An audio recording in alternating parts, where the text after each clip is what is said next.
New ইয়র্কের Manhattan থেকে আপনাদের সঙ্গে আছে আমি খালেদ মহিউদ্দিন। বাংলাদেশ দল জিম্বাবুয়ের সঙ্গে টেস্ট ম্যাচ খেলছে, দ্বিতীয় টেস্ট ম্যাচ। প্রথম টেস্ট ম্যাচে হেরেছে বাংলাদেশ। তারপরও বাংলাদেশে ক্রিকেট নিয়ে অনেক আশার কথাও যেমন আছে, তেমন আছে যে অনেক হতাশার কথাও, অনেক জটিলতা, অনেক প্রশ্ন, অনেক কৌতূহল।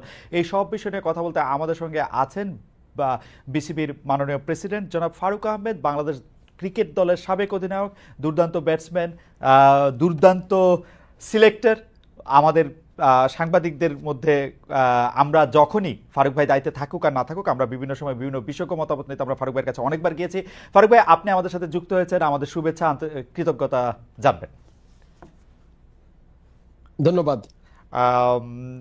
আমাদের আমাদের প্রথম প্রশ্নের জন্য ফারুক ভাই, এই প্রশ্নটা আপনার জন্য একটু অপ্রিয় হতে পারে, কিন্তু আমরা প্রথমেই আপনার কাছে যেতে চাই। আজকে অনেক ধরনের অপ্রিয় প্রশ্নের নিয়েই আপনার কাছে আসবো। এক হচ্ছে যে আপনার বিসিবির অ্যাকাউন্টে যে টাকা ছিল, সে টাকা ট্রান্সফার করা নিয়ে একটি কথা হয়েছে। আপনি ব্যাখ্যা দিয়েছেন যে আপনি আসলে গ্রিন এবং ইয়েলো ব্যাংকে টাকা রাখতে চেয়েছেন, কিন্তু কথা হচ্ছে যে এই 250 কোটি টাকা বা 250 কোটি টাকার একটু কম, এই টাকা আসলে বোর্ডের সিদ্ধান্তে ট্রান্সফার করা হয়নি। এটি নিয়ে অনেক আলোচনা আছে। আপনি এটি নিয়ে কোনো কিছু বলবেন কিনা? এটিকে আপনি একক কর্তৃত্বে, একক সিদ্ধান্তে, এককভাবেই, আসলে ভালো হোক খারাপ হোক, আপনি এটি করলেন কিনা?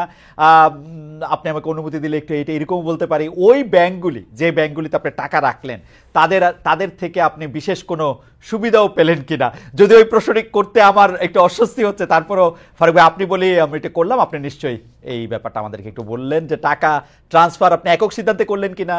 দুই হচ্ছে, এই টাকা ট্রান্সফার করে আপনি কোনো বিশেষ সুবিধা পেলেন কিনা ফারুক ভাই? একটু বড় করেই বলতে হবে আসলে। প্রথম কথা হচ্ছে গিয়ে একটা বোর্ডে যখন আমরা কাজ করি সবাই মিলেই কিন্তু সিদ্ধান্ত নেই। আমরা যখন এই জুলাই আগস্ট আপরাইজিং এর পরে যখন নতুন দেশ পেলাম, তখন কিন্তু আপনি জানেন যে 5 তারিখে 8 তারিখে গভর্নমেন্ট ফর্মের পরে আমি 21 তারিখে দায়িত্ব গ্রহণ করি। আপনারা জানেন যে আমাদের তখন দেশের অনেকগুলো ব্যাংক রেড জোন, আমরা জানি যে ব্যাংক খালি হয়ে গেছে বিগত গভর্নমেন্টের কাছ থেকে। প্রায় অনেক ব্যাংকে টাকা নেই। ওই দুশ্চিন্তা থেকে আমরা প্রথম থেকেই, জিনিসটা আমার মাথায় এসছে প্রথম, কিন্তু এর মাঝখানে আমাদের আরো ডিরেক্টররা সতর্ক করেছে যে আসলে বাংলাদেশ ব্যাংকের রেটিং এসছে, এখানে টাকা নেই, এখান থেকে সরাতে হবে, দিতে হবে। সেখানে কিন্তু ওই কথাটা টিকে না যে আপনি একক সিদ্ধান্ত হয়েছে। এখানে 2-3 জিনিস খুব ইম্পর্টেন্ট, আপনাদের সবাইকে বুঝতে হবে। প্রথম, আমি চিন্তা করেছি অ্যাজ এ বোর্ড প্রেসিডেন্ট, কেননা সবার দায়ভার আছে আমাদের, কিন্তু প্রথম দায়ভার কিন্তু আপনার কর্তা ব্যক্তি, যিনি হেড অফ দ্য অর্গানাইজেশন। সেক্ষেত্রে আমার মাথায় চিন্তাটা এসছে এবং আমার বোর্ডের বিভিন্ন মানুষ থেকে পরামর্শ পেয়েছি আমি। এটা কোনো বোর্ড মিটিংয়ে না, এটা হলো গিয়ে বিভিন্নভাবে যে আমরা যখন ঢুকেছি কি কি করতে পারি। প্রথম মাথায় যেটা এসছে সেটা হচ্ছে আমাদের অন্য বোর্ড ডিরেক্টরদের মতোই আমারও, যে আমাদের প্রথম টাকাটাকে সিকিউর করতে হবে। আমরা জানি বেশ কিছু ব্যাংকে তখন তারল্য সংকটে ভুগছে এবং নাই বললে চলবে। তখন আমরা ডিসাইড করলাম যে টাকাটা আমরা প্রথম আপনার ইন্টারেস্ট রেট না, প্রথম টাকাটা হলো গিয়ে একটা রেড জোন থেকে ইয়েলো বা গ্রিন জোনে যাই, প্রথম চিন্তা।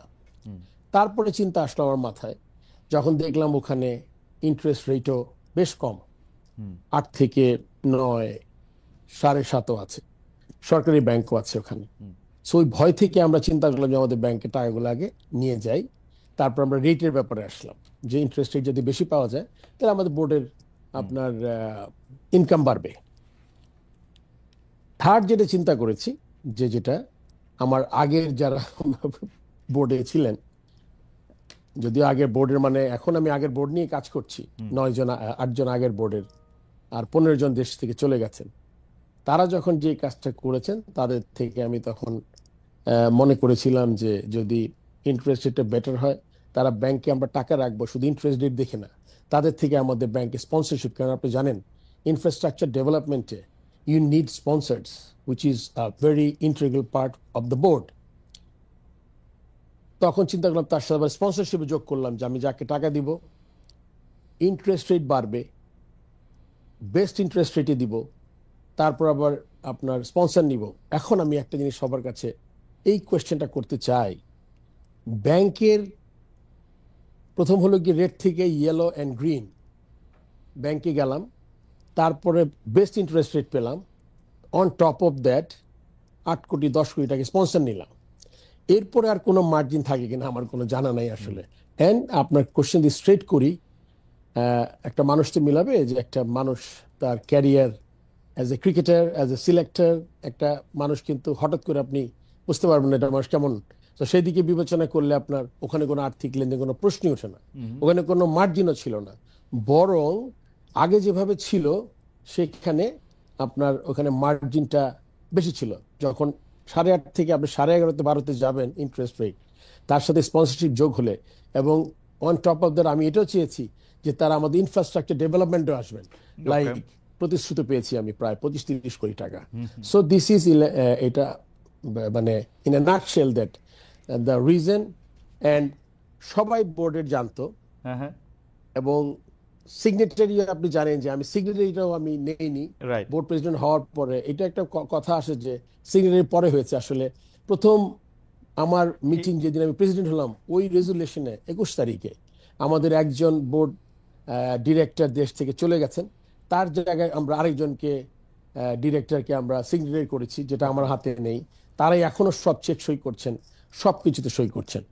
সো আমি মনে হয় এর চেয়ে বেশি আর কিছু এক্সপ্লেইন করতে পারবো না। না, আপনি এটা চিঠি দিয়েও জানিয়েছেন, কিন্তু আসলে আমরা একটু কনফিউজ হই। কখন আমরা দেখেছি যে এখানে সিগনেচার ছিল ফাইন্যান্স কমিটির প্রধান জনাব ফাহিম সিনহার, আমি যদি ভুল না হয়ে থাকে, এবং পরিচালক মাহবুবুল্লাহ নামের। তো তারা, আপনার ছিল না সেটি আপনি ঠিকই বলেছেন, কিন্তু তারা বলছেন সিদ্ধান্তটি বোর্ড সভায় নেওয়া হয়নি, আপনার সিদ্ধান্তে তারা সিদ্ধান্ত দিয়েছেন। ব্যাপারটা কি ঠিক আসলে? এরকম করে বোর্ড সভায় যে নিতে হবে জিনিসটা আসলে এরকম না। কেননা কিছু কিছু আপনার জিনিস থাকে যখন আপনি ইনফর্মালি আলাপ করে নেন। এখন যখন সবাই যখন অনেক কনসার্ন, যখন ওই বোর্ড সভা 1 মাস 2 মাস পরে হবে, তারপর আপনি সিদ্ধান্ত নেবেন, তখন ব্যাংকে যখন আপনি টাকা আনতে যাবেন সিদ্ধান্তের পরে কোনো টাকা থাকবে না। সো ওই সময়টা ছিল না, কিন্তু ইনফর্মালি প্রতিটা বোর্ড ডিরেক্টর জানতেন। এখন তারা যদি কিছু বলে থাকেন এটার বাইরে অন্য কিছু, এটাতে আসলে আমার কোনো কমেন্ট করার কিছু নাই। বাট এবং এই কনসার্নটা তাদেরও ছিল যে হ্যাঁ, it is a very good idea, I think we should go to better banks with green and yellow জোনে ফ্রম রেড জোন ব্যাংকস। এই ব্যাপারে আপনার কাছ থেকে একটু জানতে চাই যে অক্টোবরে ইলেকশন আছে বিসিবির, সেই ইলেকশনের সময় এই যে ডিরেক্টর, মানে আপনি আগেই বলেছেন যে গত বোর্ডের ডিরেক্টরদের নিয়ে আপনি কাজ করতেছেন, তো এই ইলেকশনের সামনে রেখে কি একটা গ্রুপ আরেকটা গ্রুপ ঘরের ভিতরে নানা ধরনের মশারি এরকম তৈরি হইতেছে কিনা ফারুক ভাই? বা আপনিও আসলে যেহেতু, মানে আমরা জানি, যদ্দূর জানি আর কি, আপনি নিজেও আসলে এই ইলেকশনে প্রতিদ্বন্দ্বিতা করবেন হয়তো, তো সেইটা একটা প্রভাব বিস্তার করতেছে কিনা গ্রুপ? আসলে মহিউদ্দিন, আপনি যদি দেখেন এই বোর্ডটা কি, এই বোর্ডটা হলো গিয়ে এখানে মাত্র আউট অফ 25 ডিরেক্টরস, আমি অ্যাজ এ বোর্ড প্রেসিডেন্ট, আমার সাথে নাজমুল আবিদিন ফাহিম বলে একজন আছেন, যারা সিলেক্টেড হয়েছেন এনএসসি থেকে। এছাড়া কিন্তু এটা কিন্তু আগের বোর্ডই, কিন্তু এখানে একটা জিনিস উল্লেখ করাটা খুব প্রয়োজন। আগের বোর্ড মিনিং যে বোর্ডটা 3 বছর আগে হয়েছে, সেই বোর্ডের সব সদস্য, সব এমপ্লয়ি, আমার 160-এর মতো এমপ্লয়ি আছে, 200 ওভারঅল, বোধহয় 200 কত এমপ্লয়ি আছে, এরা সব আগের বোর্ডের। নতুন আমি যখন ঢুকেছি, আমাদের এখানে আসলে এই আচরণবিধি, চাকরি বিধি, এইচআর পলিসি খুব স্ট্রং না। যেভাবে আগে রিক্রুটমেন্ট হতো, সেই রিক্রুটমেন্টে আমি যে বোর্ডে ঢুকে খুব মানুষ নিতে পেরেছি এটাও না। কোনো নতুন মানুষ খুব বেশি হাতে গোনা 3 থেকে 4 জন 8 মাসে হয়তোবা অ্যাপয়েন্টমেন্ট পেয়েছে। সো বোর্ড যদি আপনার পুরোটা আগেরই হয়, আমি এটা পাশে রাখছি যে সে কি, আপনি জানেন তো আগের বোর্ড মানে যারা চলে গেছেন তাদের সাথে যারা কাজ করেছে, যারা দেশ ত্যাগ করেননি, সো তাদের সাথে কিন্তু আমি কাজ করছি। আপনি যদি বলেন যে গ্রুপ, আমি কিন্তু একটা গ্রুপ, মানে ওকে।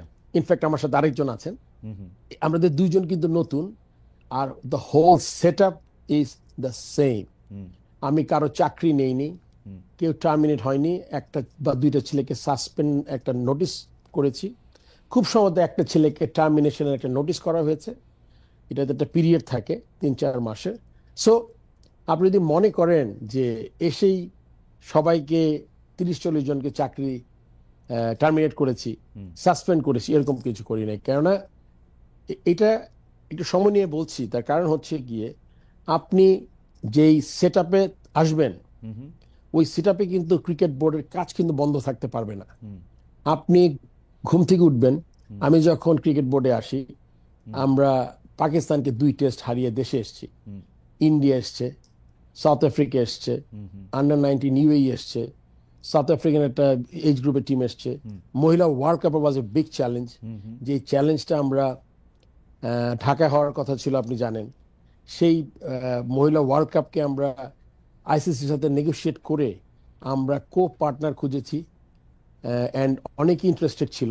আপনি জানেন আমরা হোস্টিং রাইট ছাড়িনি, হুম হোস্টিং রাইট না ছেড়ে আমরা ইউএইর সাথে আমরা হোস্টিং রাইটের যে টাকাটা হুম আমরা শেয়ার করেছি, বুয়েতে গেছে, এটা কিন্তু পুরোটা চলে যেতে পারতো। এটা একটা আমার কূটনীতি ছিল। ওকে। আমি রাইট। মিটিং করেছি গিয়া ইউএইতে, তারপরে আমার সিইও বোধহয় যোগাযোগ করেছিল হুম যে আমরা স্টিল করতে চাই। সো ওইটা করেছি আমরা। সো যখন আপনি এসব ব্যাপারগুলো মাথায় রাখতে হবে, আপনার আপনার কোনো কিছু কিন্তু হ্যাম্পার করতে পারবেন না। এমন হতো যে আমি 6 মাস সব কাজ বন্ধ রেখে লেটস স্টার্ট ফ্রেশ, হুম ওই সুযোগটা আমার ছিল না কখনোই। তো সব কিছু কন্টিনিউ করে আমি মনে করেন এর মধ্যে বিগ চ্যালেঞ্জ হুম বিপিএল, আপনি হুম জানেন যে হুম হুম ফ্র্যাঞ্চাইজি লিগ, হুম হুম যেখানে প্লেয়াররা একটা ভালো টাকা পায়। সো আমি কিন্তু আমার সবকিছু করতে চেয়েছি যা আগের মতো করেছি, এবং তখন সাহায্য 25 থেকে 8-9 জন, হুম আমার সহ 10 জন, এবং এরাও যে মানে খুব অ্যাক্টিভ ছিল এটা আমি বলবো না আসলে। আহ, আমি ওই যে বোর্ডের বিষয়ে বা খেলার মাঠের খেলার বিষয়ে আবার একটু আসবো ফারুক ভাই আপনার কাছে।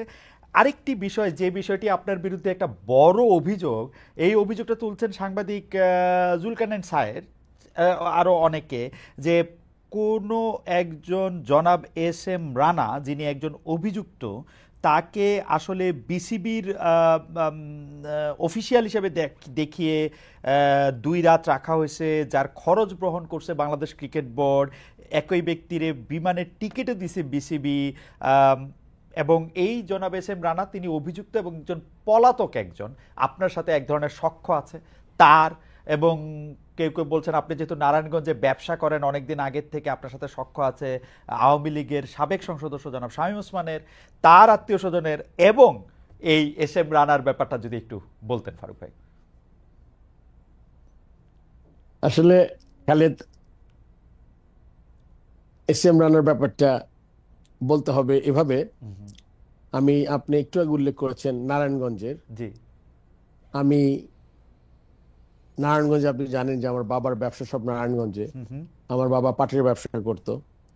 এই এস এম রানা ছেলেটা আসলে তার শীতলক্ষা বলে একটা ক্লাব আছে, সে নারায়ণগঞ্জ ডিএস এর সদস্য ছিল, সে নারায়ণগঞ্জ ক্লাবের ভাইস প্রেসিডেন্ট ছিল।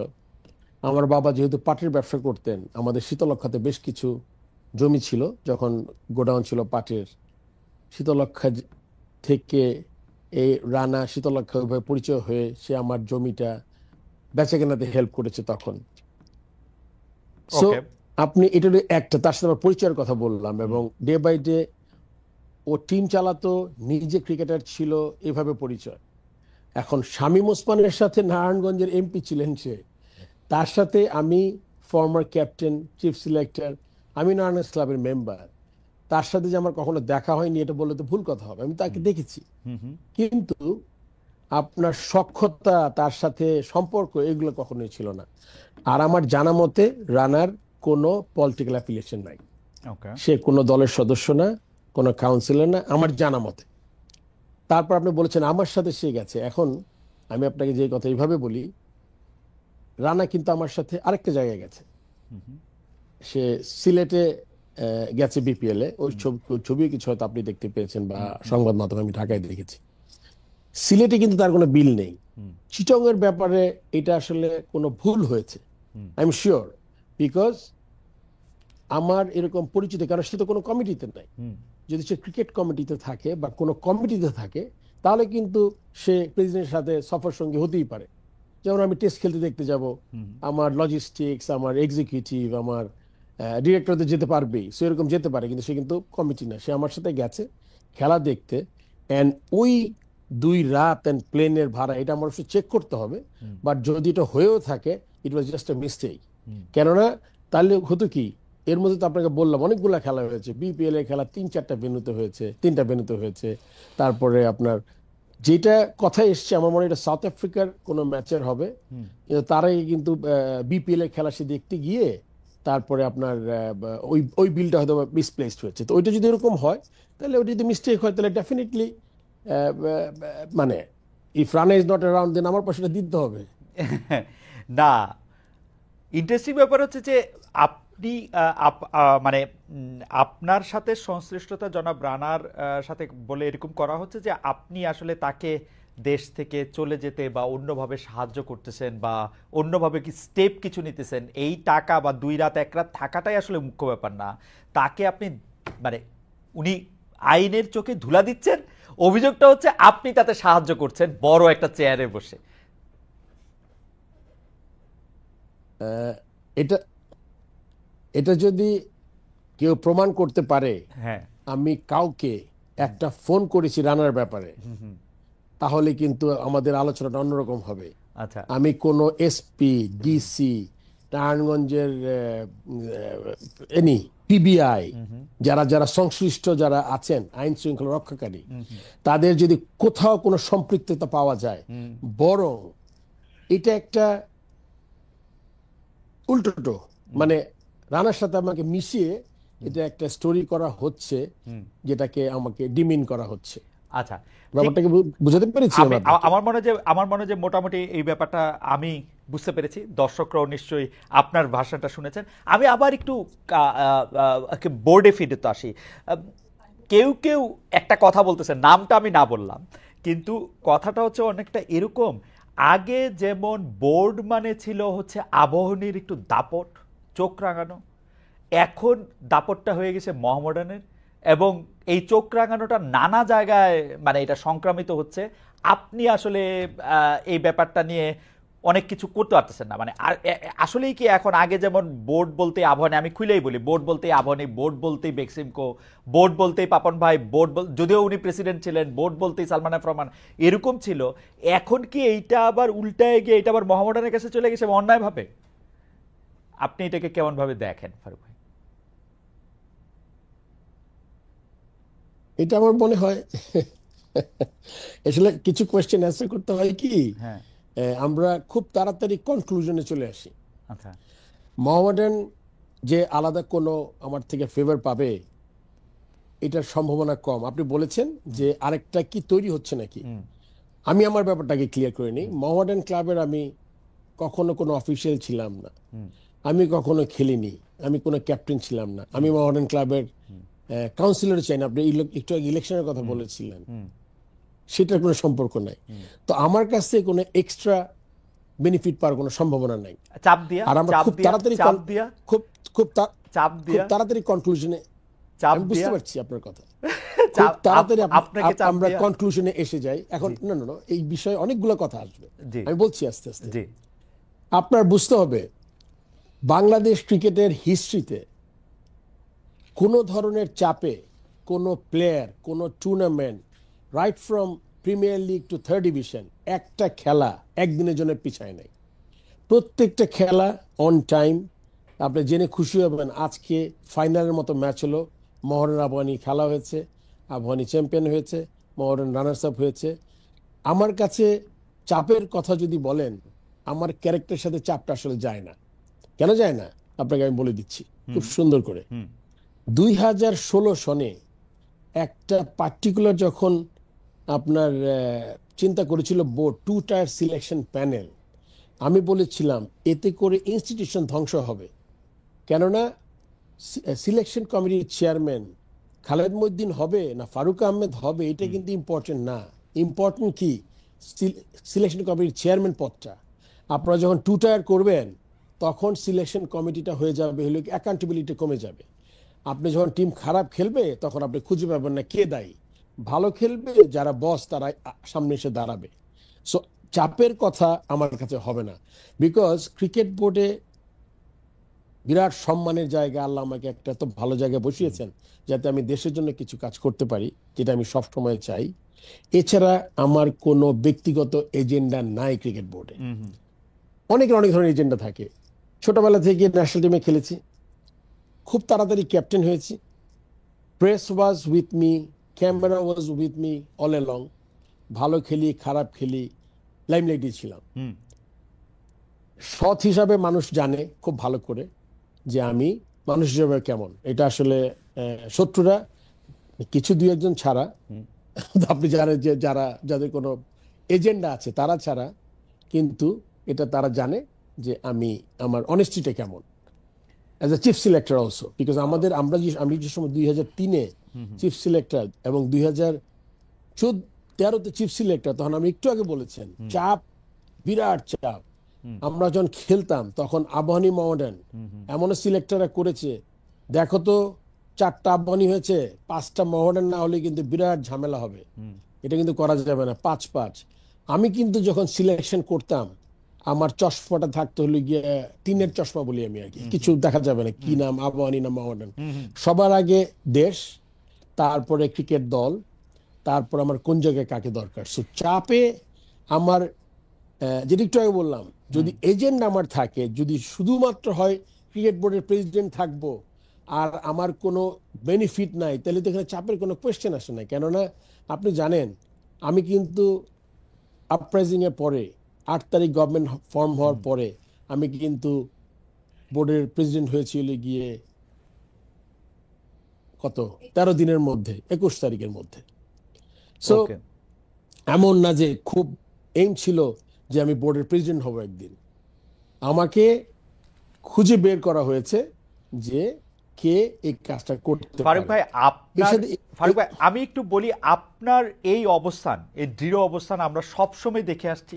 আপনি যখন ক্রিকেট টিমের ক্যাপ্টেন তখন থেকে শুরু করে আপনি যখন সিলেক্টর, আপনি 2003-এ 13-তে আপনি এমন অনেক প্লেয়ার নিয়েছেন যেই প্লেয়ার নেয়ার জন্য আপনাকে আসলে অনেক জায়গায় অনেক কথা শুনতে হয়েছে, বোর্ড আপনার পক্ষে বিপক্ষে দাঁড়িয়েছে। ক্লাবের কথা তো বাদই দিলাম, আপনি আসার পরে মোহামেডান আবাহনীর কে এইটা আমরা ভুলেই গেছিলাম, কারণ আপনি আসলে সেকেন্ড ডিভিশনে প্লেয়ারও নিছেন জাতীয় দলে, মানে সেকেন্ড ডিভিশন বলে তো কিছু নাই, মানে দ্বিতীয় স্তরে। কিন্তু প্রশ্ন হলো, আপনি খেয়াল করে দেখেন ফারুক ভাই, তাওহিদ হৃদয়ের ঘটনাটা নিয়ে যেটা হইল, এইটা কোনোদিন এটা সম্ভব? মানে ওর একটা 2 ম্যাচ সাসপেনশন হয়েছে, পরে আবার এটার 1 ম্যাচ হয়েছে, পরে আবার এটার মধ্যে এটা বাড়ছে, পরে এটা আবার কমছে, একজন এলিট আম্পায়ার তাকে এটার মধ্যে থেকে এটা চলে যেতে হয়েছে। তামিম ইকবাল যেটা করছেন, প্রথম আলোতে এটাকে লেখা হয়েছে মব জাস্টিস, মানে তামিম ওইখানে গিয়া মানে তার শাস্তি বোধহয় কমায় আনছে না বাড়ায় আনছে আমি জানি না, এইটা এরকম আসছে যে তামিম ইকবাল নাকি আপনার সাথেও আর্গু করছে, মানে আমি ঠিক জানি না। কিন্তু ফ্যাক্ট রিমেইনস, যেই ফারুক ভাইকে আমরা চিনতাম বোর্ড প্রেসিডেন্ট ফারুক ভাই সেরকম ফারুক ভাই না। এইটার একটা এটা হইলো যে আপনি আগের সভাপতির মতো আপনিও এইসব নেতিবাচক কর্মকাণ্ডের বিরুদ্ধে আপনি শক্ত হইতে পারেন না, এইটা মানে ইজ ইট ট্রু ফারুক ভাই? এবং তাহিদের ব্যাপারটা যদি একটু বলতেন যে মানে এটা কি মানে মানে এটা তো এখানে একটা জিনিস আমরা সব সময় মানে আমাদের অ্যাডভান্টেজে আমরা জিনিসগুলো কাজে লাগাই। কিরকম? আপনি যখন বলেন যে একক সিদ্ধান্তে টাকা সরিয়েছি, এটা একরকম হয়ে গেল। আবার আপনি এখন যখন বলছেন যে তাহিদের ব্যাপারটা আবার আমার কাঁধেই আসলো, কিন্তু এটা কিন্তু আপনার বুঝতে হবে তাহিদের ব্যাপারটা একটা আম্পায়ার্স কমিটি আছে, আম্পায়ার্সের একজন চেয়ারম্যান আছে, তার সাথে একটা টেকনিক্যাল কমিটি আছে। এখন আপনি যদি মনে করেন সবই করবে হলে গিয়ে সরকার প্রধান, যেটা আগে দেখতাম আমরা ফ্যাসিস্টদের সময়ে, সবকিছু তার, সে করবে। আমি তো এটা চেষ্টা করছি যার যার কাছ থেকে দায়িত্বটা তাকে দিয়ে দেওয়ার। আমি যখন জিম্বাবুয়েতে আইসিসির মিটিং করছি তখন ওই পার্টিকুলার ঘটনাটা ঘটে, তখন একটা ডিসিশন হয়ে গেছে যে ডিসিশনটা, তারপর ডিসিশনটা দুইটা জায়গায়, হয়তো একটা হচ্ছে ডিমেরিটস পয়েন্ট, তারপর আবার এখানে আপনি জানেন যে চাপের থেকে সবসময় একটা জিনিস খুব ভালো কাজ করে, সেটা হলো কি আপনি একটা ইয়াংস্টার, তা সে যদি জীবনে, আমি কাউকে ডিফেন্ড করছি না, আমি আমাকেও ডিফেন্ড করছি না, আমি প্রথম কথা হলো গিয়ে যে এই কাজটা আমার কোনোভাবেই না। তবে হ্যাঁ, যদি আপনি আমাকে জিজ্ঞেস করেন বোর্ড প্রেসিডেন্ট হিসেবে যখন আপনার কাঁধে আসবে তখন আপনি কি করবেন, সেই কথাটা আমি অ্যান্সার করছি। আমি যখন বিদেশ থেকে আসলাম তখন একটা বোর্ড, তখন তাহিদের ব্যাপারটা ডিমেরিটস পয়েন্টস হয়ে গেছে 7-এর মতো, যেটাতে দুই ম্যাচ সাসপেন্ড হয়। এখন তো আসলে আমি অনেক আগে এই নিয়ম কানুন ক্যাপ্টেন ছিলাম, পড়তাম, এখন আমি পড়ি না। তখন মনে করেন বোর্ডে আসলো তো টেকনিক্যাল কমিটির ব্যাপার। বোর্ডে যখন আলোচনা করা হলো, তাহিদ হৃদয় ন্যাশনাল প্লেয়ার, তার বয়স কম, প্রথমবার এর আগে সাসপেন্ড হয়েছে কিনা বলা হলো, যার কখনো সাসপেন্ড হয়নি, এটা অ্যাপ্লিকেশন করেছে। এটা কিন্তু আমার পুরোপুরি ব্যক্তিগত মত, আমি কিন্তু বোর্ড প্রেসিডেন্ট হিসেবে বলছি না। আমি বলছি, আমি ধরেন একজন প্লেয়ার, আমি তখন চিন্তা করতাম যে এ যদি এতগুলো কারণ থাকে তার, তাহলে কিন্তু যদি চিন্তা করতে পারে কোনো নিয়মের মধ্যে থেকে, জিনিসটা তো খারাপ হবে না। সব বোর্ড ডিরেক্টর ছিলেন, ওই কথাতেও একটা জুম মিটিং এর মতো আমরা আলোচনা করেছি, যদি এটা আমাদের জুরিসডিকশনে না। তারপরে technical committee and umpires committee মিলে এটাকে আপনার 2 ম্যাচকে 1 ম্যাচ করেছে সাসপেনশন। সো এইটার আপনি যদি আমাকে বলেন যে আপনি former player, former captain, former হিসাবে বলেন যে এটা কি জিনিসটা ঠিক কিনা, আমি বলবো আপনার মার্সি কিন্তু এটা নিয়মের একদম বাইরে না। আপনি বাদ দেন ও আবাহনী প্লেয়ার, মোহামেডানের প্লেয়ার, এরকম না। আমার কথা হলো, যদি কোনো ছেলে প্রথমবার, আপনি যদি কোনো একটা দোষ করে আপনি চান, তখন কিন্তু একটা বিবেচনায়, এই বিবেচনায় কিন্তু আপনার কিছুটা হলেও আপনার দেখতে হবে। কেননা আবার বলছি, আমি মোহামেডানের সাথে কোনোভাবে সম্পৃক্ত না। আপনি বলছেন চাপের কথা, ওই চাপও আমাকে আসলে, এটা খুব বড় চাপ নেই, কারণ মাত্র তো 7 মাস হয়েছে। আমার অনেক চাপ আছে অনেক দিক থেকে, বাট এই ব্যাপারে তেমন কোনো বড় চাপ নেই। তখন বোর্ডের সবাই হয়তো চিন্তা করেছে কোনোভাবে, যেহেতু মাফ চেয়েছে, ইয়াং প্লেয়ার হয়তো আর করবে না, ডিমেরিটস পয়েন্ট 7টার মধ্যে করা যায় কিনা, এই দৃষ্টিকোণ থেকে কিন্তু একটা ম্যাচ তাকে কমানো হয়েছে। আপনি দেখেন তাহিদ হৃদয় কিন্তু এখন 4টা ম্যাচ সাসপেন্ড হয়েছে। এটা কি আপনি জানেন এই নিউজটা? রাইট, জানি। সে পরের ম্যাচে সে আবার ক্রিজ ছাড়তে তার 1 মিনিট না 30 সেকেন্ডের মধ্যে দেরি হয়েছে। সে 7 ডিমেরিট সাথে 1 ডিমেরিট পয়েন্ট যোগ হয়ে 8-এর হয়ে যায় 4 ম্যাচ অটোমেটিক। এখন আর এটাতে আসলে আর কোনো কিছু হবে না, টেকনিক্যাল কমিটি আছে। আর ওই পরের যে আপনি কথাটা প্রসঙ্গটা বললেন যে সাসপেন্ড হয়েছে, মাফ হয়েছে, আবার সাসপেন্ড হয়েছে, এটা নিয়ে প্লেয়াররা আসছে, তামিম দেখা করেছে আমার সাথে, ওদের বোঝানো হয়েছে। তারপরে ওই টেকনিক্যাল কমিটি, আপনি যে ডিমেরিট, যেটা আপনি আসলে এটা অনেক টেকনিক্যাল কথা, মানে সাধারণ দর্শক হয়তো বুঝতে পারবেন কি পারবেন না, আই এম শিওর, আমি সোজা করে দিচ্ছি। আপনি যে ডিমেরিট পয়েন্ট যে 7টা পেয়েছে, ওটা কিন্তু 1 বছর বলবৎ থাকবে। 1 বছরের মধ্যে তাহলে যদি কোনো ধরনের সিমিলার কোনো ডিমেরিটস পয়েন্ট পায়, মনে করেন লেটস সে 1 পয়েন্ট পেলেই কিন্তু 8 থেকে হলেই কিন্তু আপনার 4টা হয়ে যায় অটোমেটিক। সো এইটা এই টেকনিক্যাল কমিটি চিন্তা করেছে। এটা তো আমি টেকনিক্যাল কমিটির মেম্বার না, আমাদের 3 মেম্বার টিম আছে, তারা বলেছে এই টেকনিক্যাল কমিটির যেই ডিমেরিট পয়েন্ট 1 বছর ক্যারি করবে, ওর মধ্যে যদি সে আর কোনো মিস্টেক করে থাকে, করবে, যেটা আনফরচুনেটলি পরের ম্যাচেই করেছেও, এবং অটোমেটিক সে 4 ম্যাচ সাসপেন্ড হয়ে গেছে। So this is something that. না, কিন্তু ফারুক ভাই, আমাদের একটা প্রশ্ন, তামিম ইকবালের ক্রিকেট আমি 2006 থেকেও যদি ধরি, তামিম ইকবাল সিনিয়র পর্যায়ে, মানে জাতীয় দলে তো বটেই, এই পর্যায়ে ক্রিকেট খেলে হচ্ছে 2006, 25, 19, 18, 19 বছর সে ক্রিকেট খেলে। তারও 1-2 বছর আগে থেকে ক্রিকেটের সাথে তার পরিচয়, তার ভাই ক্রিকেট খেলেছে, তার বাবা ক্রিকেট সংগঠক ছিলেন, তার চাচা বাংলাদেশের ক্যাপ্টেন ছিলেন। মানে ক্রিকেট তো তার কাছে কোনো, মানে এইসব বাইলজ, মেরিটস, ডিমেরিটস, এগুলো আমাদের জন্য শক্ত হইতে পারে, তামিমের জন্য তো কোনো শক্ত না। কিন্তু আমি তো তামিমকে সংবাদ সম্মেলনে বলতে শুনলাম, কোত্থেকে 4 সাসপেনশন আসলো, কোত্থেকে কি আসলো, বা কথাই শুনলাম, এইটা উনি কেন বলতেছেন, বা এইটা কারণটা কি?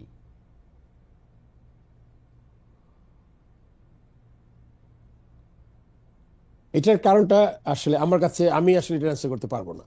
এটার অ্যান্সার তারই করতে হবে, আম্পায়ার্স কমিটি অ্যান্ড টেকনিক্যাল কমিটির সাথে বলতে হবে। আর যদি আমার করতে হয়, আমি যেটা আগে খুব মনোযোগ দিয়ে করতাম, আমার আবার সেই আইসিসি ল বুকটা হাতে নিতে হবে, ভালো করে পড়বো, সুন্দর করে বুঝিয়ে দেব এই 4 ম্যাচ কেমনে হলো, কেন হলো না হলো, এটা শুধুমাত্র আপনার তামিম যে কমেন্টটা করেছে তারই বলতে হবে আর কি। এটাতে আসলে আমি তেমন কিছু না, বলতে পারছি না এই আমার কাছে মুহূর্তে। এটা মনে হয়, এবং তাওহিদ হৃদয় আমাদের একজন গুরুত্বপূর্ণ নবীন তরুণ খেলোয়াড়। তার জাতীয় দলে ক্রিকেট খেলা মাত্র 2 বছর হয়েছে, আরো অনেক বছর বাকি রয়েছে। আমরা নিশ্চয়ই তাওহিদ হৃদয়, যদি আজকে আপনি এসেছেন বলে যদি এই অনুষ্ঠান দেখে থাকেন বা দেখেন, কারো কাছে শুনেন, আমাদের আহ্বান থাকবে যে তিনি ক্রিকেট খেলোয়াড়ের মতোই আচরণ করবেন। 1 ম্যাচ, 2 ম্যাচ, 5 ম্যাচ, বছর সাসপেন্ড হওয়াটা বড় কথা না, একটা ক্রিকেটার হওয়াটা অনেক বেশি গুরুত্বপূর্ণ, যেটা আমরা বুঝি আর কি। আর আম্পায়ার্স কমিটি, টেকনিক্যাল কমিটি, তাদেরও আসলে দায়িত্বের ক্ষেত্রে আমি জানি না, যেহেতু তাদের দায়িত্ব আলাদা, তারা তাদের দায়িত্ব ঠিকমতো পালন করবেন বলেই আমাদের বিশ্বাস। আমরা পরবর্তী ধাপে যাচ্ছি ফারুক ভাই, কিন্তু আমরা দর্শকদের কাছে জানতে চেয়েছিলাম, সভাপতি হিসেবে ফারুক আহমেদ 8 মাস পাশ করেছেন। প্রিয় দর্শক, তার নেতৃত্বে দেশের ক্রিকেট সঠিক পথে আছে বলে মনে করেন কিনা? আনফর্চুনেটলি শতকরা 91% দর্শকই মনে করছেন যে এটা সঠিক পথে নাই, শতকরা 9% দর্শক মনে করছেন এটা সঠিক পথে আছেন। 37,000 দর্শক ভোট দিয়েছেন। আপনি এটা নিয়ে মন্তব্য করতেও পারেন, নাও করতে পারেন। আমরা যেটা দেখেছি যে আসলে জাতীয় দলের জয় বিজয় হারা এই সব কিছুই এই ভোট অভোটের উপর অনেক রকম প্রভাব বিস্তার করে। তবে তবে আমরা আপনাকে যে প্রশ্ন করতে চাই, সেই প্রশ্নের ক্ষেত্রে আসলে ক্রিকেটের বাইরে একটু ব্যাপার আছে। সেইটা হচ্ছে যে নারায়ণগঞ্জে জমি, এই আমরা আমরা আমরা দেখতে পাচ্ছি যে সাংবাদিকদের মধ্যে একটা গ্রুপ বা কয়েকজন এই দাবি করছেন যে আপনি আসলে নারায়ণগঞ্জে প্রচুর পরিমাণে জমি কিনছেন, জমি বিক্রি করছেন, এবং ওর অনেকটাই আসলে ঠিক সরল পথে হচ্ছে না। আপনি কি এটা নিয়ে কিছু বলবেন কিনা, এবং এইটা আপনার কাছে অনেকেই এই ব্যাপারটা নিয়ে সামনে আসছে? অবশ্যই বলবো, জি কারণ আমি যখন বোর্ড প্রেসিডেন্ট ছিলাম না, তখন তো আমার একটা প্রফেশন ছিল। জি আমি যখন 2017-তে যখন আপনার সিলেকশন কমিটি থেকে 16-তে আমি যখন রিজাইন করি, তখন তো আমি চিন্তা করলাম যে আমি কি করব। মানে ম্যাক্সিমাম সময় পার করেছি ক্রিকেটে। অ্যান্ড আপনার তারপরে আমি আমার ফ্যামিলির একটা বিল্ডিং কনস্ট্রাকশন করি, তারপর থেকে আস্তে আস্তে কনস্ট্রাকশন ল্যান্ডে। আপনি দেখেন আসলে মিথ্যা, আমার I have all the respects for the media people. তারা বাংলাদেশ ক্রিকেট অসঙ্গতি সবকিছু তুলে ধরে, কিন্তু আমার মনে হয় ব্যাপারটা খুব গুরুত্বপূর্ণ একটা মানুষের। এটা আমি বলে না, দেখেন আমি তো ফারুক আহমেদ আজকে এখানে এসছি, হয়তোবা যখন ভোটাভুটি হবে বা অন্য কেউ আসবে চেয়ার, আমাদের কিন্তু চেয়ারটার দামটা দেওয়া দরকার। দ্য প্রেসিডেন্ট বাংলাদেশ ক্রিকেট বোর্ডের অর্গানাইজেশন হেড, যখন আপনি মিথ্যা কথা বলে বেরিয়ে একজন মানুষের ডিমিন করার চেষ্টা করেন, এটা সবচেয়ে দুঃখজনক। একটা জমি, আমি জমির ব্যবসা করি, জমি আমার থাকতেই পারে। আমার বাবা was a businessman and he was industrialist. আমরা ছোটবেলা থেকেই আমরা মোটামুটি দেখেছি। সো ব্যবসায়িক পরিবারের একটা ছেলে, আপনি জমি কিনেছি, যে জমিটা একটা ছবি দেখেছি আমি, ক্রয় সূত্রে মালিক, এই জমিটা আমি কিনেছি না বায়না করেছি 2023 সনের সেপ্টেম্বরে, বায়না রেজিস্ট্রি। এটা এসছে ফারুক আহমেদ কি প্রেসিডেন্ট হওয়ার পরে কিনা বেচা করলেন কিনা। আর অন্য কোথাও আমার জমি সব মিলিয়ে কয়েক শতাংশ জমি হবে হয়তো, নিজের জায়গা ছাড়া, 9 মাটিতে জায়গা ছাড়া কয়েক শতাংশ জমির বেশি নাই। এই যে ঢালাও একটা একটা জিনিস, এটাতে কি কোনো এজেন্ডা কাজ করছে কিনা আপনার বুঝতে হবে। ইলেকশন সামনে, ইলেকশনের জন্য এই কাজটা কোনো পার্টিকুলার এজেন্ডা নিয়ে কেউ করছে কিনা, এটা কিন্তু আমাদের খতিয়ে দেখা দরকার। কেননা আপনি একটা সংবাদ যখন প্রচার করবেন, সংবাদটা প্রথমে আমার মনে হয় যে আপনি আমাকে এখন কোশ্চেন করছেন একটা ঘটনা ঘটার পরে, আপনি কিন্তু ছেড়ে দিচ্ছেন পত্রিকায় বা একটা নিউজ করে দিচ্ছেন যে এটা এইরকম। আপনাকে আমি বললাম যে আপনি 2 বছর আগে এটা বায়না করেছি।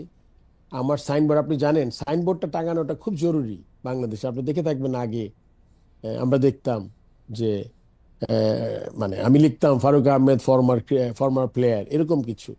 এখন জায়গা জমি তো মনে করেন আমাদের দেশে, আমরা সবাই তো বাংলাদেশে যারা থাকি তারা জানে যে এটা একটা খুব ইজি একটা কাজ না। সো সাইনবোর্ডটা থাকাটা জরুরি, খালি সময়টা আপনার দেখতে হবে, ফাইন্ড আউট করতে হবে। আর ঢালাও যে অভিযোগ, এটা থেকে আমি বিরত থাকতে বলবো। আপনি তাওহীদের ব্যাপারে অনেক সমালোচনা হয়েছে, বিপিএল নিয়ে প্রচুর সমালোচনা হয়েছে। বিপিএল এর কিন্তু আমরা ভালো দিকটা ভুলেই গেছি এবার। বিপিএল এ আপনি এবার রেকর্ড সংখ্যক দর্শক, এইরকম উইকেট, এইরকম প্লেয়ারদের পারফরমেন্স, টিকিট বিক্রি, আপনি জাস্ট ইমাজিন করেন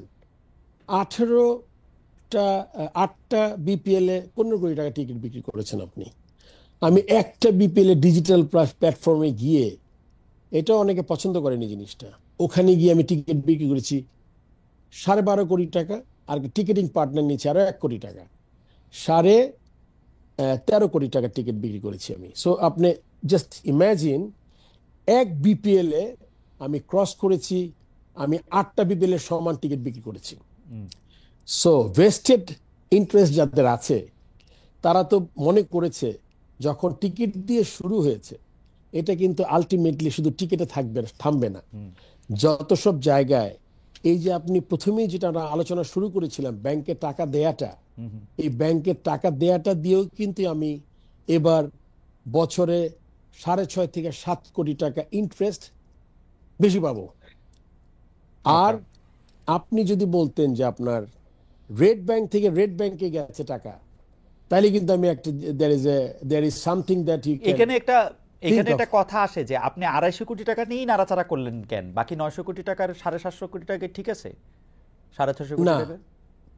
না, আমি তো বলি নাই ঠিক আছে। আচ্ছা। এটা আপনার 250 কোটি টাকা, প্রত্যেকটা টাকা হ্যাঁ হ্যাঁ আমি যাকে দিব, এটা তো আমি আপনাকে আগেও বলেছি হ্যাঁ হ্যাঁ যে টাকাটার জন্য আমার best bank, best interest rate, ব্যাংকের যেই যত কিছু আপনার ব্যাংকের কিছু ক্যামেল রেটিংস, আপনার যা যা আছে আর কি, আমার টাকাটা হুট করে দিব, তাড়াহুড়া করব, হবে না। আপনি জানেন, আমি নাম বলতে চাই না কোনো পার্টিকুলার ব্যাংকের, একটা ব্যাংক থেকে আমি ম্যাক্সিমাম টাকা অন্য ব্যাংকে ট্রান্সফার করেছি। এই টাকাটা মানুষ কিন্তু সোশ্যাল মিডিয়াতে আপনার প্রথমে এসছে টাকা সরিয়েছি, টাকাটা তো এখানে সরানোর কোনো ব্যাপার না, এটা ট্রান্সফার হয়েছে পার্টিকুলার এক ব্যাংক থেকে আরেক ব্যাংকে। আপনি আর যে বাকি টাকাগুলো আছে, এগুলো আমরা আস্তে আস্তে সরাবো। কারণ আপনাকে একটু আগে বলেছি আমি যে আমাদের এই 250-200 খবর আসলো, 118 কোটি টাকা সরিয়ে দিয়েছি। এখন যারা এই নিউজটা করেছেন, তারা বললেন 3টা ব্যাংকে সরিয়েছি। আপনি দেখেন দুইটা নিউজের মধ্যে কতটা অনেক পার্থক্য, Right. কতটা ইজি টু মিসলিড পিপল। তারপরে কিন্তু আমি যেহেতু আমার জিনিসটা আমার মধ্যে আছে, আমি জানি exactly what I am doing with my board, আমি প্রায় 238 কোটি টাকা ট্রান্সফার করেছি এক ব্যাংক থেকে এক ব্যাংক। এখানে জনতা ব্যাংক থেকে গেছে 100 কত কোটি টাকা। আপনি জানেন জনতা ব্যাংকের তারল্য সংকট আছে, Right. এরকম অনেকগুলো ব্যাংকের তারল্য সংকট আছে। সো আমার ব্যক্তিগত অভিমত, ইলেকশন যারা ভেস্টেড ইন্টারেস্টেড যারা ছিল, প্রতি বছর তারা এই জিনিসগুলা আমার মনে খুব চিন্তা করা দরকার। এবং আমি আবার চেষ্টা করব, আরো যদি কোনো ব্যাংকের রেটিং তো আপনার মাঝে মাঝে ইমপ্রুভ করে আবার কমে যায়। এখন ওই রেজাল্ট আসলো কি, আমি 3টা ব্যাংক, আসলে তো 238 কোটি 13টা ব্যাংকে গেছে টাকাটা। এই 13টা ব্যাংকের মধ্যে prime bank, city bank, EBL, এগুলো আবার ইন্টারেস্টেড কম কিন্তু আমার কাছে মনে হয় যে আপনি যেহেতু একটা জাতীয় ক্রিকেট দলকে আপনি লিড করেছেন, সেজন্য আপনার দল খুব গুরুত্বপূর্ণ। তো এই প্রসঙ্গে দৈনিক আমার দেশে ক্রীড়া সম্পাদক জনাব এম এম কায়সার একটা প্রশ্ন করেছেন যে ক্রিকেট একাদশে দল সাজাতে যেমন অধিনায়ক গুরুত্বপূর্ণ ভূমিকার সিদ্ধান্ত নিয়ে থাকেন, সেই সমীকরণে তার প্রশ্ন, আপনি সভাপতি হিসেবে বিসিবিতে যে দল নিয়ে খেলছেন সেটা আপনার পছন্দের দল কিনা, অথবা you are playing with a wrong team. যদি সেইটা হয়ে থাকে তাহলে 8 মাসে বিসিবিতে নিজের টিম বিল্ড আপ করতে পারলেন না, কারণ এটা কিছুটা আপনি বলেছেন। আরেকটা যদি আপনি ছোট করে বলেন যে আপনার টিমটাকে আপনি রং টিম মনে করেন কিনা, এইটার সাথে আমি একটু জোড়া লাগাতে চাই যে আগামী অক্টোবরে প্রশ্নটা আপনাকে করেছিলাম আমি, কার্যনির্বাহী পরিষদের যে নির্বাচন আছে সেই নির্বাচনে আপনি অংশগ্রহণ করবেন কিনা। প্রথম কোশ্চেন হলো গিয়ে আপনাদের বিরাট একটা কোয়েশ্চেন মার্ক বা পুরো দেশের মানুষের একটা কোয়েশ্চেন ছিল পাপন ভাই, আমাদের ফর্মার বোর্ড প্রেসিডেন্ট পাপন সাহেব, টিম সিলেকশন, টিম কম্বিনেশন, টিমের ব্যাটিং অর্ডার সবই ঠিক করে দিতেন। এটা কিন্তু বিরাট কোয়েশ্চেন মার্ক ছিল। আমি আমার আপার কথা বলে প্রেসিডেন্সির এসে আমি প্রথম কাজ করেছি হলো গিয়ে যে আমি বলেছি যে পার্টিকুলার কাউকে যাকে দায়িত্ব দিব আমি যে সিলেকশন কমিটিকে, তাকে কি স্বাধীনতা দিব, পূর্ণ স্বাধীনতা। সে যদি কাজে ভালো না হয়, টিম যদি পারফর্ম না করে, তাহলে তাকে যাতে আমি পুরো অ্যাকাউন্টেবল করতে পারি এবং তার পারফরমেন্স পরিচালনা করতে পারি, তাহলে তাকে বদলে নতুন কাউকে দিব। এখন মাঝখানে যদি আমি আমার সেই যেটা আপনি বলছিলেন যে 2003 তামিম সাকিব মুশফিক মাহমুদুল্লাহ, 2013-তে এই আপনার সাব্বির রহমান, সৌম্য সরকার, মুস্তাফিজ, ইলিয়াস সানি, আপনি তাইজুল, 8-9টা প্লেয়ার, এগুলো কিন্তু সব আমি সিলেকশন কমিটি যখন চেয়ারম্যান ছিলাম এরা কিন্তু চান্স পেয়েছে। তো এখন আমি কিন্তু বলেছি যে না, যারা কাজ করছে তারা তাদের এই মেধাটা আছে পুরো কাজে লাগাবে এবং তাদের কাজের মূল্যায়ন হবে। মূল্যায়ন হওয়ার পরে যদি আমরা মনে করি যে তারা ভালো না, তাহলে তাদের কাজ আমরা, কারণ this is a position you can always change rather than influence. আর আমরা কিছু পলিসি করে দেই যে পলিসির মধ্যে থেকে আপনি মনে করেন, আমি বলেছি বোর্ড পলিসিতেই থাকবে। পলিসিটা কিরকম? ফিটনেস টেস্ট থাকতে হবে ওখানে, ফিটনেসে না উতরাতে পারলে খেলাবো না, ইনজুর্ড প্লেয়ারদের না নিলে ভালো হয়, এরকম একটা কিছু আমাদের পলিসি আছে, পলিসি দিয়ে থাকবো। পুরো দায়িত্বটা আমরা সিলেকশন কমিটিকে দিয়েছি। বাট যদি সবাই চায়, যেহেতু যেই কাজটা আমি সবচেয়ে ভালো পারি, তাহলে চিন্তা করব আমি যে সিলেকশনে কোনো কিছু ইনফ্লুয়েন্স, সিলেকশনের কোনো কিছু হেল্প করা যায় কিনা, কিন্তু আমি এই মুহূর্তে ওখানে যেতে চাই না। ফারুক ভাই, দুইটা জিনিস, এইটা হইলো যে এটা অনেক কথা হয়েছে কিন্তু এইটার আমরা কোনো ইয়া দেখতেছি না, এটা হচ্ছে ফিক্সিং। আপনি জানেন যে একটা জিনিস আমার মনে হয় খালেদ, এই অক্টোবরের ইলেকশন, আপনি ইলেকশন করবেন কিনা, ইলেকশনে করব কিনা, রাইট। আমার মনে হয় যেহেতু কোন একটা কোয়ার্টার দুর্নীতি যারা করেছে ক্রিকেট বোর্ডে, এন্ড যারা এখনো চেষ্টা করছে to demean me, so that তাদের জন্য সবচেয়ে ইজি কাজ কি, যে ফারুক ভাইয়ের জন্য 4টা কলাম লিখলে, 2টা মিথ্যা কথা বলে বদনাম দিলে, এ তো ওই ধরনের লোক রিজাইন করে চলে যাবে, কারণ তার কোনো আলাদা এজেন্ডা নাই, আনলেস দেশের ক্রিকেটের ইমপ্রুভ করা। সো তারা, এটা আমার মনে ইন্টেনশনালি একটা খেলা হচ্ছে এখানে। সো এবার আমি চিন্তা করেছি আমি চেষ্টা করব ইলেকশন করতে এবং দেশের ক্রিকেট ছেড়ে দিলে তার প্রবলেম সলভ হলো না। মনে করবো যে খুব ইজি তাদের জন্য, যারা চাচ্ছে আমি ছেড়ে দেই। আমরা তো সাধারণত দেখছি যে ক্রিকেট বোর্ডের প্রেসিডেন্ট যারা ক্ষমতায় থাকে তাদের লোকই হয়। আপনি যেহেতু ইউনূস সাহেবের সময় এসছেন, বিএনপি আসলে কি আপনি থাকবেন, বা মানে ডিরেক্টর থেকে আপনাকে প্রেসিডেন্ট করা হবে? আপনি কি মনে হয়, মানে খালেদ, আমার মনে এই ব্যাপারটা আমাদের আরেকটা প্রোগ্রামে ইলেকশনের যে কমপ্লেক্স, যে ইলেকশনের যে কমপ্লেক্স হিসাবটা, এটা বুঝতে হলে খালেদ আমার মনে এটা সময় লাগবে তোমার, আপনার। সো আমি চাই এটা ইলেকশনের যেটা যেরকম ভাবে হয়, ইলেকশনটা ওরকম ভাবেই হবে, ক্লাবস থাকবে। যদি মনে করেন, আমি আসলে মানে একটা কমেন্ট করি না, আমি সরি টু সি দ্যাট 91% দর্শক চিন্তা করে যে আমি খুব ভালো কাজ করছি না। আমার মনে হয় social media has a very important role. I am always, আমি দর্শকদের চিন্তা করি যে great force to improve any game. And Bangladesh ক্রিকেটের দর্শক দুনিয়ার যেই প্রান্তে যাক, আমরা যেই ক্রিকেট খেলি, দে আর প্রবাবলি দ্য বেস্ট কি বলবো spectators and great supporters of the country and nation. So this is one area, যে এরিয়াতে একটা একটা ক্রিকেটকে এগিয়ে নিয়ে যাওয়া যেতে পারে। আপনি যদি আমাকে এখন ক্রিকেট নিয়ে কিছু কোয়েশ্চেন করেন পার্টিকুলার, আমি তাহলে আমি সেটাই কিন্তু বলতে পারবো আমি যে পরিকল্পনাটা কি, কেমনে আমরা ভালো করতে পারি। অ্যাবসলিউটলি।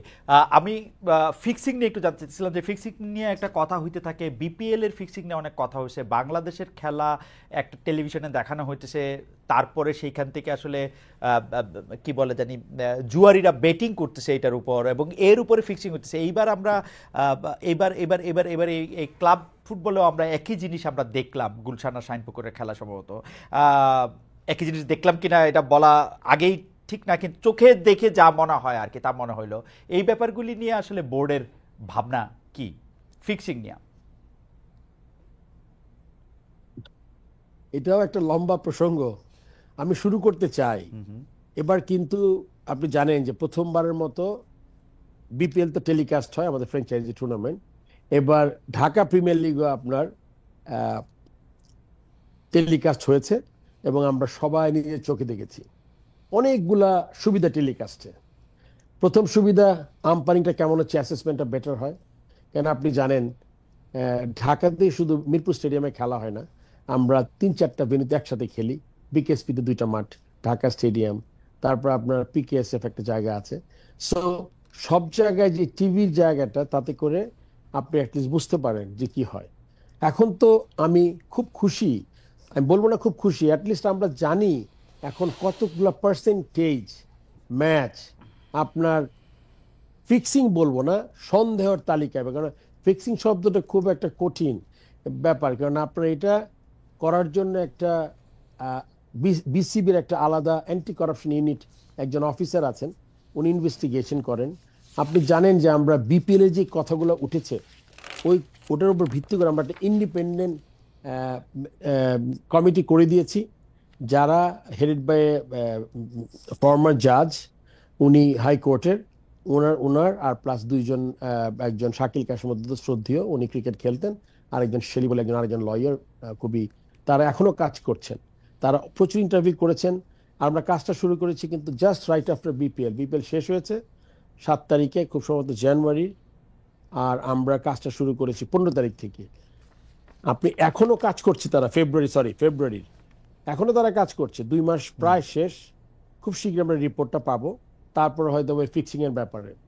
আমি আপনাকে একটা কথা বলে দিতে চাই, আমি যদি এখানে থাকি, আপনার ক্রিকেটে যেই অনাচার, ক্রিকেটে যেই খারাপ কাজ হয়েছে, আমি আমার শেষ শেষ চেষ্টা পর্যন্ত আমি চেষ্টা করে যাবো যাতে আমি ইমপ্রুভ করাতে পারি।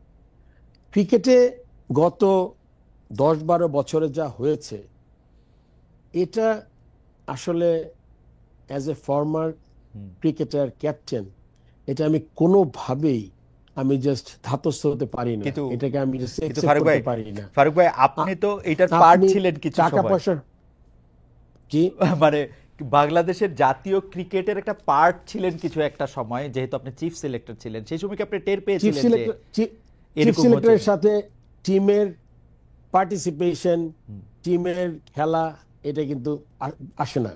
ওকে, I mean, selection is a job. You have to make the best possible side who will represent the country. And আপনার লিগে যেসব কাজ হতো, এটা তো আপনার, যদি আমি আপনাকে একটু এলাবোরেট করি, আপনি একটু বুঝুক, আমার মনে দর্শকরা জানুক ব্যাপারটা। আমরা একটা 3rd ডিভিশন কোয়ালিফাইং বলে একটা টুর্নামেন্ট হতো, 2013-14 বন্ধ হয়েছে, 40 থেকে 60টা টিম পার্টিসিপেট করতো, যারা পাড়ার বড় ভাইয়ের কাছ থেকে চান্দা নিয়ে হয়তো বা আসতো খেলতে, 25,000 টাকা হয়তো বা আপনার রেজিস্ট্রেশন ফি ছিল। এটাকে জাস্ট ভোটের রাজনীতির জন্য আপনার 2014 থেকে 2024 10 বছরে আপনি 2টা করে টিম 5 লক্ষ টাকা করে, নিয়মের তোয়াক্কা না করে 2টা করে টিম প্রতি বছর উঠতো। এখন এই 2টা করে টিম উঠতো, তার মানে কি আপনার অন্য কোনো পার্টিসিপেশন এখানে 5 লাখ টাকা করে আপনার নিতে হতো। খালি জাস্ট ইমাজিন খালেদ, প্রত্যেক টিমে যদি আমি 60টা, যেমন এবার পার্টিসিপেট করেছে, আমরা এসে আবার শুরু করেছি, 60টা টিম পার্টিসিপেট করেছে। আপনি যদি 15টা ছেলে ধরে এই টিমে, 900 ছেলে ইন্টু 10 ইয়ার্স, 9,000 ছেলে, এই ছেলেগুলোর বয়স হয়ে গেছে 26-27 বছর। আপনি জানেন একটা দেশের জেনারেশন শেষ হয়ে গেছে এই 4th ডিভিশন থেকে। এই ছেলেগুলা যদি আপনার এই 9,000 ছেলে থেকে অ্যাটলিস্ট 100 ছেলে প্রিমিয়ার লিগ খেলতো, ওর 50টা ছেলে প্রিমিয়ার লিগ খেলতো। এই 50টা ছেলে খেলে নাই, এর থেকে 2-4টা ছেলে আসতো লিগে, বিকজ এটা সব র ট্যালেন্ট ছিল। কিন্তু আমাদের কিন্তু আর কিছু নাই, এজ গ্রুপ চালা, ইট ওয়াজ দ্য প্ল্যাটফর্ম যেখানে আপনি দিতেন। এখন আপনি দেখেন এই টিমগুলা 2টা করে এসে, এটা কিন্তু ভোট 3rd ডিভিশনে আসতো। 3rd ডিভিশন থেকে এদের শুধু এখানেই কিন্তু সীমাবদ্ধ ছিল না, এরা 3rd ডিভিশন তারা 2nd ডিভিশন যায়, এটা ম্যানিপুলেশন, আম্পায়ারিং ম্যানিপুলেশন দিয়ে 2nd ডিভিশন 1st ডিভিশনে যায়, তারপরে প্রিমিয়ার লিগেও গেছে। এখনকার এই 4th ডিভিশন কোয়ালিফাইং এর যে 2টা করে টিম ম্যানিপুলেশন করে উঠানো হতো, এরা এখন প্রিমিয়ার লিগে আছে। সো ব্যাপ্তি and the depth of the corruption যেটা আছে। আর আরেকটা জিনিস মনে রাখতে হবে, এই জন্য কিন্তু কিছু টিমকে প্রতিবার অবনমিত হতো, 2টা করে তো টিম উঠে না, আমরা 2টা করে টিম নামতে হবে। এই 2টা করে টিম কিন্তু এর মধ্যে young Pegasus, ইগলেটস club, gymkhana club, দেয়ার আর ক্লাবস ঐতিহ্যবাহী 20 বছরের 25 বছরের ক্লাব, কিন্তু তাদের হয়তো বা ওই ওই স্রোতে গা ভাসাতে পারেনি, ওখান থেকে কিন্তু নিশ্চিহ্ন হয়ে গেছে। সো অ্যাকচুয়ালি ফাইন্যান্সিয়াল প্রবলেম, একটা ফাইন্যান্সিয়ালি আপনি একটা দেশ থেকে আপনি অনেকগুলা টাকা নষ্ট হয়েছে, ডেফিনেটলি এটা দিয়ে আমরা অনেক ডেভেলপমেন্ট করতে পারতাম। কিন্তু you see the generation already আপনার শেষ হয়ে গেছে। Generation 9,000 cricketer, they are not anymore cricketer. And এই করাপশনগুলো কিন্তু, যে ম্যাচটার কথা আপনি বললেন, এখনো ম্যাচ ফিক্সিং হয় বা সন্দেহ করতে পারি আমরা, যেটাকে আমরা প্রুফ করার জন্য আবার আলাদা টুলস লাগে। সো আপনি এইটা কিন্তু আমাকে অ্যাজ এ প্রেসিডেন্ট, আমি জাস্ট এটা কোনোভাবেই আসলে আমি Right. মানতে পারি না বা মানতে চাই না। Financial corruption you can always recover. Okay, একসময় ফাইন্যান্সিয়াল ক্রাইসিস হয়েছে, আমরা আবার ইমপ্রুভ করে আমরা এগিয়ে যাব। কিন্তু যে জেনারেশনটা চলে গেছে, এখানে একটা কথা আমি বলে দিচ্ছি, আপনি ক্রিকেটের যেহেতু আলোচনায় আসবো, পাইপলাইনের প্লেয়ার আপনার নাই কেন? নাই, because the whole system got rotten. And এই সিস্টেমটার মধ্যে এখন আপনি ওই ঘুরে ফিরে নামে কিছু প্লেয়ার আছে। Why we are not getting player like Tamim, Saqib, Mushfiq, এই Mahmudullah? প্রশ্নটা Why we are, এই- I mean, G with due respect, the team we have, it's not bad. I'm talking about the pipeline of the players. I mean, national team যে ছেলেগুলো আছে, they are talented. We have a team যারা ভালো করছে, যারা ভালো খেলছে, কিন্তু তারপরে কি, সেটার জন্য কিন্তু আমাদের বিল্ড আপ কোনো জিনিস হঠাৎ করে হয়ে যায় না। ওকে টিমগুলো আপনার বিল্ড করতে হবে, এবং এইটার থেকে বেরোতে হলে আমাদের মিনিমাম 5 থেকে, মানে মাই assessment, to have a great cricketing pipeline, আমার 4 থেকে 5 বছর লাগবে আমি মনে করি। আমরা আপনার এই সময় আপনার ক্রিকেট এবং পাইপলাইন নিয়ে আমরা সর্বশেষ প্রসঙ্গে আসব। তার আগে আমরা একটু এই প্রশ্নটা করতেই হবে যে সাকিব আল হাসান এই ডেইলি সানে দেয়া এক সাক্ষাৎকারে বলেছেন, আমি এখনো বাংলাদেশ হয়ে খেলতে চাই আর এই ইচ্ছা সবসময় থাকবে। এই নিয়ে বিসিবি সভাপতি থেকে সরকারের শীর্ষ পর্যায়ের কর্মকর্তা সবার সঙ্গে যোগাযোগ করেছি। সাকিব আল হাসান আপনার সঙ্গে যোগাযোগ করেছিল কিনা? সাকিব আল হাসানকে আসলে দেশের ক্রিকেটে আর কাজে লাগানোর কোনো রকম কোনো পরিকল্পনা আছে কিনা? সাকিব আল হাসানের বিরুদ্ধে অভিযোগ যে তিনি আওয়ামী লীগের হয়ে নির্বাচন করেছেন, এমপি হয়েছেন, সেই অভিযোগটা তার খেলোয়াড়ি জীবনের ক্ষেত্রে বাধা হতে পারে কিনা? তাকে মানে তাকে একদম বয়কট করা হইতে পারে কিনা? তাকে আর খেলতে না দেওয়া হইতে পারে কিনা? এইটা যৌক্তিক কিনা? মানে আপনি কি মনে করেন সাকিব আল হাসান আসলে ক্রিকেটে ফিরে আসা, খেলা, অংশগ্রহণ করা এটা উচিত কিনা? প্রশ্নের 2টা উত্তর আমি দিতে চাই। প্রথম কথা হচ্ছে, সাকিব আল হাসান খেলতে চেয়েছে। সাকিব আল হাসান অ্যাটলিস্ট আপনি জানেন যে উনি খুব সম্ভবত 2টা ফরম্যাট থেকে রিটায়ার করেছে, যেটা শুধুমাত্র টেস্ট ক্রিকেটে সে খেলতে চেয়েছিল ঢাকা বাংলাদেশে এসে। এটা পুরোপুরি একটা মানে গভর্নমেন্টের ব্যাপার। আপনি জানেন যে তার বিরুদ্ধে কিছু অভিযোগ আছে, সত্য মিথ্যা এটাতে আমি আর যাব না, কিন্তু সেটাতে সাকিব আল হাসানরা কতটুকু কমফোর্টেবল দেশে এসে খেলার ব্যাপারে এটা আমি জানি না। হয়তোবা সাকিব আল হাসান মানে আইডিয়াল হতো যদি একটা টেস্ট ম্যাচ খেলে যদি রিটায়ার করতে পারতো। মানে এটা লিগে টোটালি আমার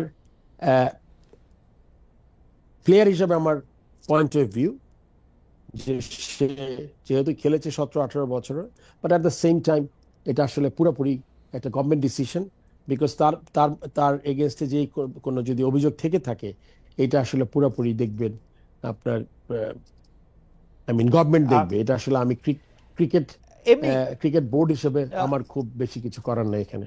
না ফারুক ভাই, এটা আপনি ঠিকই বলেছেন, তার বিরুদ্ধে হত্যা মামলা সহ অন্যান্য অনেক মামলা আছে। এখন উনি যেটা সাকিব আল হাসানের যেটা অনেকে মনে করতেছেন যে সাকিব আল হাসান দেশে ফিরে আসলে বিসিবি কি তার নিরাপত্তা দিতে পারে, মানে বিসিবির কি তার নিরাপত্তা দেওয়ার কোনো ঘটনা আছে? কারণ তার বিরুদ্ধে অভিযোগ আছে, সেই অভিযোগের প্রমাণ অপ্রমাণ সেটা সম্পূর্ণভাবে আদালতের ব্যাপার। তিনি নিশ্চয় আদালতে তার মতো করে তিনি লড়বেন, কিন্তু তিনি এসে জামিন নিয়ে খেলতে পারবেন কিনা, মানে হোয়াট ডু থিঙ্ক, মানে এইটা বিসিবির পক্ষে কি তার নিরাপত্তা দেওয়া সম্ভব? এটা নিরাপত্তার বিসিবি পক্ষে দেওয়া সম্ভব না, কিন্তু সাকিব এসে তাকেই ফেস করতে হবে। এটা আবারও বলছি আমি, এটা সরকারের থেকে ব্যাপারটা করতে হবে। বিসিবি তাকে আসার পরে তার ফিটনেস লেভেল, সে খেলার সময় আছে কিনা, পারবে কিনা, সে সব অন্যগুলো দেখার দায়িত্ব বিসিবির। বাট তার যে আপনি যে কেসের কথা বললেন, সেই জিনিসগুলা আমার মনে সাকিব আল হাসানেরই মানে চিন্তা করতে হবে যে সে এসে কিভাবে ফেস করতে চায়, এটা তার ব্যক্তিগত ব্যাপার। ফারুক ভাই, একটু খেলোয়াড়দের প্রসঙ্গে আসি। আমরা কিন্তু এই মিলিনিয়াম মানে 2000 সালের পর থেকে প্রথম 10 বছর আপনি একবার চিফ সিলেক্টর ছিলেন, 13তে এসে আবার চিফ সিলেক্টর হয়েছেন, আপনি খুব ভালো করে জানেন যে আমরা কিন্তু খেলোয়াড়দের একটা বুম দেখেছিলাম, অনেক প্রতিভাবান খেলোয়াড়দের, বিশেষ করে যাদের আমরা পঞ্চপাট্য বলতেছি, অর্থাৎ মাশরাফি, সাকিব, তামিম, মুশফিক এবং মাহমুদুল্লাহ রিয়াদ ছাড়াও আরও অনেকেই সে সময় এসেছেন। মুস্তাফিজের কথা আমরা বলতে পারি, পরে আরও সৌম্য এসেছেন, আমাদের আমাদের আমাদের আমাদের এখন তাসকিন আছেন। তাসকিন আছেন, তারা তারা তারা সবাই কিন্তু এই সময়ের মধ্যে এসছেন। কিন্তু প্রশ্ন হচ্ছে তারপরে কে? আপনি একটা কারণ অবশ্য বলতে চাইলেন যে থার্ড ইয়ার থেকে কোয়ালিফাইং এ যখন প্লেয়ার আসবে, মানে প্লেয়াররা যখন চোখে পড়ে সিলেক্টরদের, কোচদের, ভালো যারা ম্যানেজার আছেন তাদের, সেই সময়টাই আসলে একরকম তাদের গোড়াটা কেটে দেওয়া হয়েছে, তাদেরকে আমরা দেখতে পাই নাই, সেটা একটা কারণ। কিন্তু বিসিবি তো অন্য অনেক প্রজেক্ট আছে, এইচপি আসে, এ টিম আসে, আরও বয়স ভিত্তিক, জেলা ভিত্তিক নানা ধরনের দলের কথা আছে। কোচ হিসাবে সারা বাংলাদেশে নানা ধরনের কোচিং করা কথা। আমরা কিন্তু আশা করেছিলাম যে ফারুক ভাই আপনি আসার পরে এর অনেক কিছু মানে কার্ভটা পজিটিভ হবে। আমার চোখে আমি যে কার্ভটা পজিটিভ দেখেছি আপনি আসার পরে, আপনি সারাক্ষণই মাঠে খেলা রেখেছেন, আমরা মাঠে খেলা দেখেছি, পারফরমেন্স ভালো হয়েছে, পাকিস্তানে গিয়ে হারিয়ে এসছে, কিন্তু বাংলাদেশের মাটিতে আবার খুব খারাপভাবে হেরেছে, 2-3টা খেলা তো খুবই বাজেও খেলছে। কিন্তু আমি পাইপলাইনের কথা যদি আমি বলি, বাংলাদেশ জিতলে আমার কাছে, যেমন পাকিস্তানের সাথে, আমার কাছে মনে হয় যে নাহিদ রানা, হ্যাঁ এরকম একটা চান্স হঠাৎ করে এরকম একটা জ্বলছে, ওটা ছাড়া মানে এটা সিস্টেমেটিক যে একটা শক্তিশালী দল মনে হওয়া বাংলাদেশকে 2014-15-তে যেরকম মনে হয়তো, এইটা এরকম মনে হইতেছে না আসলে, এবং পাইপলাইনটাও নাই। আমি জানি না, প্রশ্নটা একটু বড় হইলো, আপনি একটু আমি সংক্ষেপে দিচ্ছি আপনার প্রশ্নের উত্তরটা। আপনার এটার কারণটা, মেইন কারণ যেটা আমি মনে করি সেটা হচ্ছে কি, আপনার একটু আগে আমরা উল্লেখ করেছি কেন কিছু ছেলে হারিয়ে গেছে, কিছু ছেলে আমরা যে র ট্যালেন্ট পাওয়ার কথা পাইনি, এটা আমি এলাবোরেট বলেছি একটু আগে। সেকেন্ড যেটা আমি বলি, প্রত্যেকটা টেস্ট প্লেইং নেশন বা এমনি নেশনের আপনি দেখবেন যে একটা জেনারেশন পরে একটা গ্যাপ হয়, যখন আপনার ইউ হ্যাভ 2, 3, 4, 5 ম্যাচ উইনার্স, তারা যখন যায় তখন কিন্তু একটা ট্রানজিশন টাইম বলি আমরা যেই সময়টাতে। এটা আপনার মুরালি যখন খেলতো শ্রীলঙ্কাতে, মাহেলা জয়বর্ধনে, সাঙ্গাকারা গেছে পরে, আপনি কিন্তু এখন আপনার শ্রীলঙ্কাকে one of the best team বলতে পারবেন না। আপনি ইফ ইউ লুক এট শ্রীলঙ্কার উদাহরণ তো দিলাম আপনাকে, আপনি অস্ট্রেলিয়াতে ম্যাকগ্রা এক সময় তো আনবিটেবল সাইড ছিল অস্ট্রেলিয়া, তার মধ্যে গ্যাপ হয়েছে। বাংলাদেশ মনে করেন ওই ট্রানজিশনে, কিন্তু সবচেয়ে ভয়ের বিষয় যেটা, ওই ট্রানজিশনের পরে কি আমাদের এই প্লেয়ারগুলো রেডি আছে কিনা। আমাদের কিছু প্লেয়ার এখনো আছে যারা আমার এখন খেলছে, তাদের আমরা ভালোভাবে নিতে পারি। আপনি জানেন যে আমি আসার পরে অনেক পদক্ষেপ নিয়েছি, আসলে এগুলো আসলে করতে গেলে আপনার প্রবাবলি 1 ঘন্টা ইনাফ না, অনেক টাইম লাগবে। আপনি আমাদের ক্রিকেট বোর্ডের যেই কিউরেটরদের চেষ্টা করেছি ভালো ছেলে আনতে, আম্পায়ারদের বেতন ডাবল করেছি, আপনাদের 25 বছর চাকরি করছে কিউরেটররা, কোনো পার্মানেন্ট হয়নি, ওইটা করেছি। আমি মাঠ খুঁজছি, মাঠের ব্যাপারে আমি আপনি জানেন যে পূর্বাচল মাঠটা আমরা একটা মাঠ অলরেডি খেলা শুরু করেছি, এটা স্টেডিয়াম হওয়ার কথা ছিল, আর একটা মাঠ করছি, ফতুল্লা আমরা রেডি করছি। সো আমার প্ল্যান 3-4টা যেটা বললাম ইনফ্রাস্ট্রাকচার ডেভেলপমেন্টে আপনি একাডেমি হবে যেখানে হোটেল থাকবে, জিম থাকবে, যাতে আমাদের কস্ট কমে, কিন্তু আপনার ওইখানে গিয়ে নিরবিচ্ছিন্ন প্র্যাকটিস করতে পারে মেয়েরা। মেয়েদের আন্ডার 19 খুব ভালো খেলছে।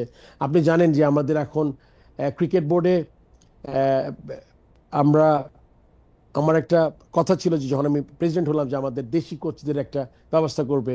আমাদের মহিলা টিমে কিন্তু আমরা এখন 2জন ছাড়া সব বাংলাদেশি কোচ। আপনি ইমপ্রুভমেন্টে দেখেন, মহিলা টিম একসময় 110 বেশি করতে পারতো না 20 ওভারের খেলায়, এখন তারা কিন্তু 130, 40, 50 করছে। 50 ওভারের খেলায় 250 করছে। কয়েকদিন আগে কোয়ালিফাইং করেছে পাকিস্তানের সাথে, ওয়েস্ট ইন্ডিজকে হারিয়ে, যদিও এটা একটু টাইট ছিল, বাট তারপরে বলবো যে আমরা কোয়ালিফাই করেছি।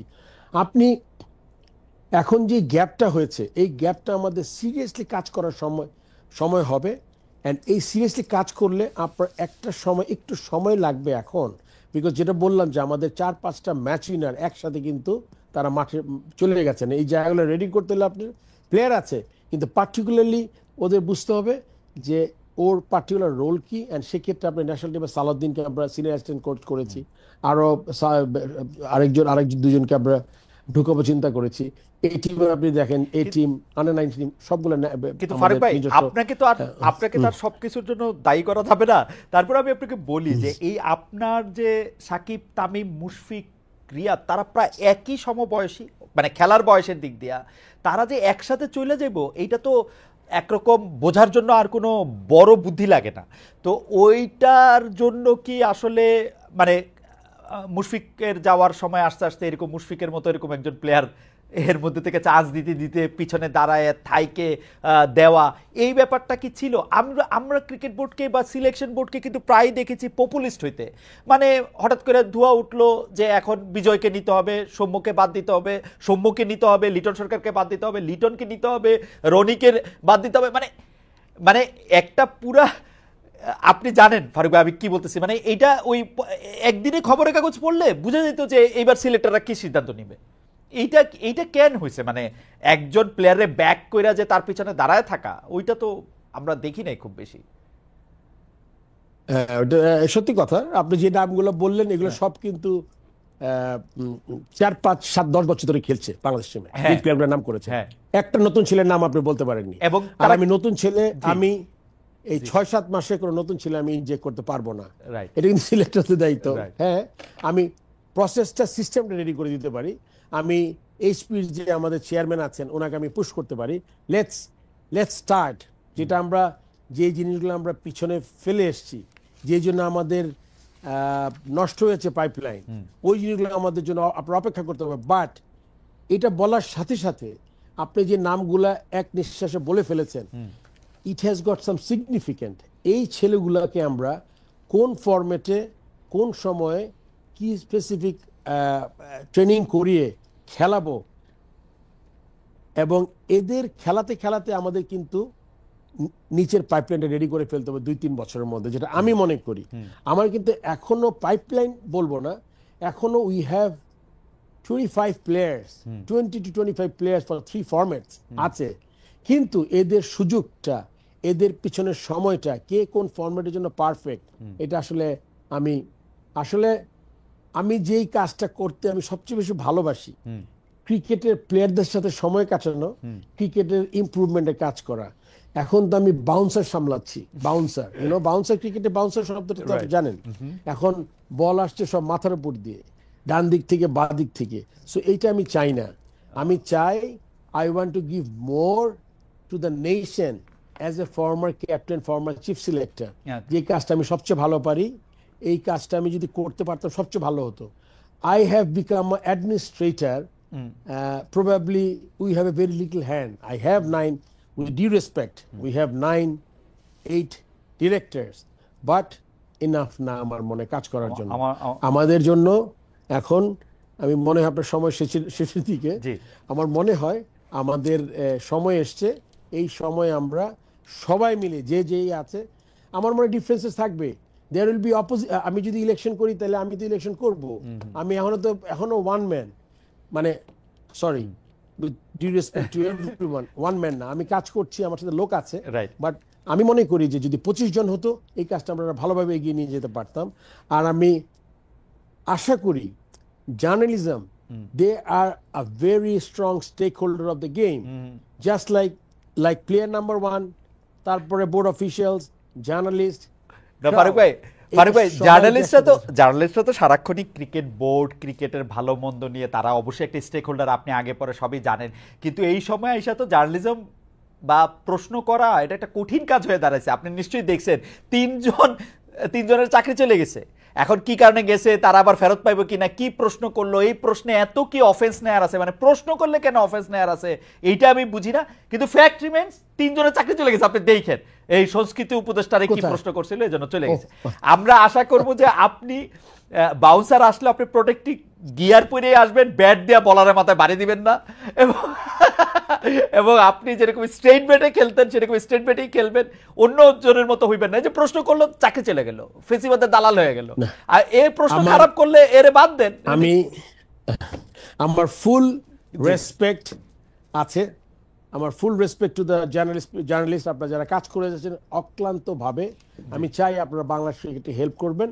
এখন যে ট্রানজিশন পিরিয়ডটা আছে, নতুন বোর্ড যখন আসবে বা এখন আমরা যারা আছি যে কয়েকদিন কাজ করি, আমরা চাইবো আমার ডিরেক্টর, আমি তাদের সাথে একসাথে কাজ করব এবং একটা গোল, দেশ তো আমাদের সবার। রাইট। আমি যদি দেশকে মাথায় রাখি, তারপর দলটাকে মাথায় রাখি, তাহলে কিন্তু আমাদের আর কোনো প্রবলেম। আমার মনে হয় যে আপনি জানেন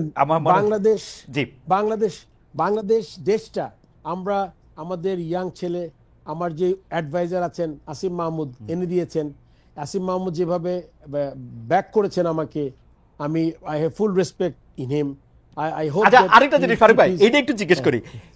এই পাপন ভাই যখন বোর্ডের প্রেসিডেন্ট ছিল, বা তার আগে লোটাস কামাল ভাই যখন বোর্ডের প্রেসিডেন্ট ছিল, এই ক্রীড়া মন্ত্রীদের এত পাত্তা দিতে দেখি নাই। আপনি ক্রীড়া উপদেষ্টারা এত পাত্তা দেন কেন? ক্রীড়া উপদেষ্টা কি আপনার মানে প্রেসার দেয় না কি করে, মানে কি ক্রীড়া উপদেষ্টা কাজটা কি বোর্ডে আসে, ক্রিকেট বোর্ডে আসে? আমি আপনাকে একটা কথা বলি, ক্রিকেট খালেদ একটু অন্যভাবে দেখি। আমি you have your opinion and the way you see things. আমি দেখি অন্যভাবে। আমি যে ক্রিকেট বোর্ডে আছি, প্রথম কথা আমি কিন্তু আমার ডিরেক্ট মন্ত্রণালয়। এখন আপনি যদি আমি যদি মন্ত্রী হয়ে যাই, আরেকজন মন্ত্রীর সাথে আমি একরকম কথা বলবো, রাইট। দুই নম্বর হলে আমি কিন্তু সাজেশন নেই, সবসময় মনে রাখবেন সাজেশন নেই। কি সাজেশন? দ্য পলিসি, নট ক্রিকেটে কি করব। অ্যান্ড হি ইজ, আপনি জানেন বিপিএল যখন আমি শুরু করেছি, আমি ফান্ড চেয়েছি যে আমার 3টে স্টেডিয়ামে খেলা হয়, 32 কোটি টাকা লাগবে। এই 32 কোটি টাকা মানে খুবই কম সময়ের মধ্যে। These are policies that he helps. আমার কথা হলো কি, এটা পাত্তা দেয়া না দেওয়ার ব্যাপার। ইউ সি, জিনিসটা হলো এরকম যে আপনি যখন আপনার বোর্ড যেহেতু মন্ত্রণালয়ের আন্ডারে, ইটস অলওয়েজ গুড। না ফারুক ভাই, আপনার কাছে মনে হয় না এটা আপনি অন্যভাবে নিয়ে না, আপনার কাছে মনে হয় না যে এই ক্রীড়া উপদেষ্টাটা বেশি ভিজিবল ক্রিকেট বোর্ডে? আগের ক্রীড়া মন্ত্রী বা ক্রীড়া উপদেষ্টাদের তো এত দেখি নাই, এর মনে হয় একটু বেশি ভিজিবল। আমরা একটু উনারে আপনি একটু কইতে পারেন যে আপনি একটু কম ভিজিবল থাকলে তো এটা মনে হয় যে সরকার থেকে এটা আলাদা। অথচ কাহিনী কিন্তু উল্টা ছিল। এটা রাইট যে পাপন ভাই কিন্তু, আপনি চিফ সিলেক্টর ছিলেন, আপনার লগে আসলে আর এটা বাড়ালাম না, কিন্তু আমারে অনেকেই বলছেন, বোর্ডের অনেকেই বলছেন যে পাপন ভাই এভরি সিঙ্গেল থিং এর মধ্যে হাত বাড়ান, এবং উনি উঠার জন্য একটুও লজ্জিতও ছিলেন না। উনি সংবাদ সম্মেলনেও বলতেন যে আপা আমারে বলছে, এই জন্য ওই 2 প্লেয়ারে নিতে বলছি। মানে অদ্ভুত ছিলেন উনি। পাপন ভাইও খুব সরল ভাবে প্রেস কনফারেন্সে বলছেন। আমার মনে হয় না আসিফ মাহমুদ খুব বেশি visible in cricket board. I don't think this is absolutely right. আর পাপন ভাই তো মানে পাপন ভাই ছিলেন হলে গিয়ে খুব ইনথুজিয়াস্টিক দর্শক, যেটা ডিফারেন্সটা বুঝেন আপনি। আপনি যদি খুবই পাগলা সাপোর্টার হন আর আপনি যদি ফর্মার প্লেয়ার ক্যাপ্টেন হন, দের ইজ এ ডিফারেন্স। আপনি আমাদের দেশে সিলেক্টর 18 কোটি মানুষের মধ্যে 10 কোটি সিলেক্টর আছে যারা টিম বানাইতে পারবে এন্ড ইন্টারেস্টেড। এন্ড পাপন ভাই, আমি বলবো না উনি 10 কোটির একজন, he was a powerful man, but সে এনজয় করতো জিনিসটা হয়তোবা। এই জিনিসটা আমার মধ্যে ইয়ে নাই। যেহেতু আমি জিনিসটা খেলেছি, কাজ করেছি, আমি সবসময় বলবো যে আমি চেষ্টা করব যে যার যেই দায়িত্ব আমার মনে হয় যে সে তার ফারুক ভাই দায়িত্বটা আমরা পালন করবে। অনেকক্ষণ আপনাকে আজকে ধরে রেখেছি, অনেক বিষয় নিয়ে কথা বলেছি, প্রায় সবগুলি বিষয় নিয়ে কথা বলেছি। 120 কোটি টাকা আপনি সরিয়েছেন কিনা, শাহিম ওসমানের সাথে আপনার সম্পর্ক কি আছে, আপনি ম্যাচ ফিক্সিং ঠিক করবেন কিনা, আপনি প্লেয়ারদের লাইনে আনতে পারতেছেন কিনা, বোর্ড আসে কিনা, সব বিষয়ে আপনি আসলে অত্যন্ত চমৎকার উত্তর দিয়েছেন। আমার মনে হয় যে ফারুক ভাই আপনার এই উত্তর দেওয়াটা জারি থাকুক। যে সাংবাদিকই যে প্রশ্ন করুক, আপনি মাথার মধ্যে ব্যাট দিয়ে বাড়ি দিয়ে না, আপনি বাড়ি দিলে এটা একটা কঠিন দশা হবে। আপনি বরং আপনার বাউন্সারগুলি প্রোটেক্টিভ গিয়ার দিয়ে আটকান এবং আপনি সারাক্ষণ আমাদের সাথে এরকম হাসি মুখে আমাদের সব প্রশ্নের জবাব দেন। এইটাই আমরা আশা করব। ফারুক ভাই আপনাকে অসংখ্য